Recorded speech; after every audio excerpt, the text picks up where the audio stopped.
Na queda livre de uma mola, podem acontecer acelerações muito diferentes da aceleração gravitacional em regiões diversas da mola. Mostra-se que, surpreendentemente para nossa intuição, ao se iniciar a queda livre de uma mola, uma das suas extremidades permanece em repouso durante algum tempo, enquanto a outra extremidade desce com acelerações maiores do que a aceleração gravitacional. De acordo com as leis de Newton, o movimento descrito pelo centro de massa de um corpo, seja ele rígido ou não, ou de um sistema formado por diversos corpos, depende apenas das forças externas sobre ele exercidas. Se um corpo estiver sujeito a um campo gravitacional externo uniforme, tal como o campo existente nas proximidades da superfície da Terra, e se ele estiver livre de outras ações externas, o seu centro de massa é acelerado verticalmente para baixo, à razão de 9,8 metros por segundo a cada segundo. Entretanto, se esse corpo não for rígido, é possível que existam interações entre as partes que o compõem. Então, enquanto o seu centro de massa descreve efetivamente o movimento de queda livre, algumas partes do corpo podem estar sofrendo acelerações maiores ou menores do que a aceleração da gravidade. No experimento, temos o movimento de queda livre de uma borracha e de uma mola maluca de plástico. A borracha e a mola encontram-se em repouso, ambas sustentadas pelas mãos de um experimentador. Observa-se que o espaçamento entre os elos adjacentes da mola não é uniforme, evidenciando que as forças elásticas internas à mola aumentam de baixo para cima. Na situação de equilíbrio em que a mola se encontra inicialmente, são exercidas três forças sobre o elo superior: a força realizada pelo experimentador que mantém presa a mola, o peso do elo e uma força elástica para baixo que o restante da mola que pende do primeiro elo exerce sobre ele. Essa força elástica possui a mesma intensidade do peso de todos os elos que se encontram abaixo do primeiro elo. Portanto, na mola que possui 54 elos, a força elástica sobre o elo superior tem o mesmo valor do peso dos 53 elos a ele suspenso. Quando a mola é liberada para cair, a força exercida para mantê-la presa deixa de existir.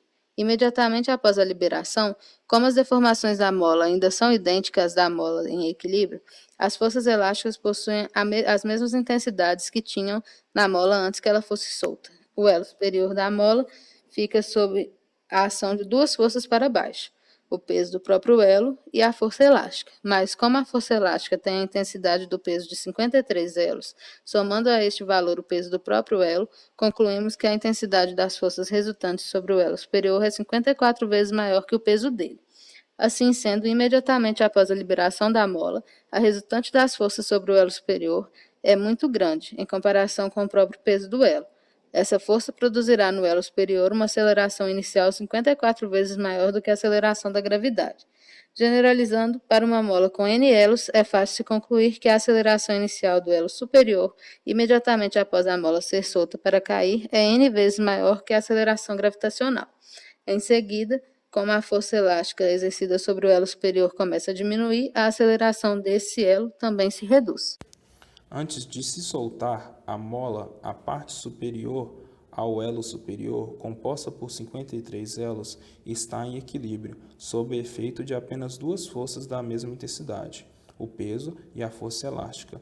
Imediatamente após a liberação da mola, as deformações ainda não se alteram e, portanto, a força elástica sobre a parte inferior restante continua sendo exercida com a mesma intensidade, equivalente ao peso de 53 elos. Assim, imediatamente após a liberação da mola, a parte inferior restante ainda não possui aceleração, encontrando-se, pois, em repouso. As deformações na mola portanto, as forças elásticas se reduzem gradativamente, de cima para baixo, elo após elo. Então, à medida que isso acontece, os elos sucessivos, a começar pelo de cima, são acelerados, ou seja, transcorrerá algum tempo, mesmo que muito pequeno, até o último elo iniciar a descida.